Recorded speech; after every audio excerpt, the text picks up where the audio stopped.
சீர்காழியுள் மூதாட்டிக்கு புது வீடு கட்டிக் கொடுத்த சமூக ஆர்வலருக்கு பாராட்டுகள் குவிந்து வருகின்றன.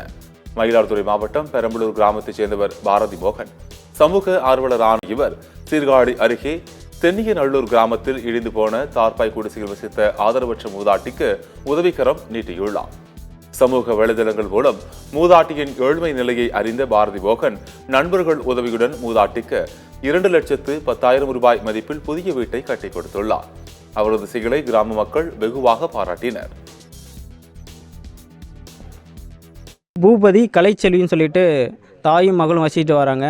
அவங்க வந்துட்டு தார்பாய் போட்ட ஒரு வீட்டில் மிகவும் மழை பெஞ்சாலும் வெயில் அடித்தாலும் அந்த வீட்டில் இருக்க முடியாத சூழ்நிலையில் மிகவும் கஷ்டப்பட்டுக்கிட்டு இருக்கிறதா எங்களுக்கு கிராமவாசிகள் மூலமாக தெரியப்படுத்தியிருந்தாங்க. உடனடியாக அந்த இடத்துக்கு ஆய்வு பண்ணி அது மூலமாக அவங்களுக்கு வீடு கட்டுறதுக்கான முயற்சிகள் எடுத்தோம். உதவியாக இருந்த நல்ல உள்ளங்களுக்கும் நல்ல மனிதர்களுக்கும் மனமார்ந்த நன்றி நான் தெரிவிச்சுக்கிறேன். தார்பா போட்ட கொட்டாயில் தான் இருந்தோம் நாங்கள். அது மழை காற்றுனால் ஏகப்பட்ட அவஸ்தைப்பட்டோம். வீடும் கட்டி கொடுத்து எங்களுக்கு உணவுப் பொருளும் கொடுக்குறாங்க. நன்றி.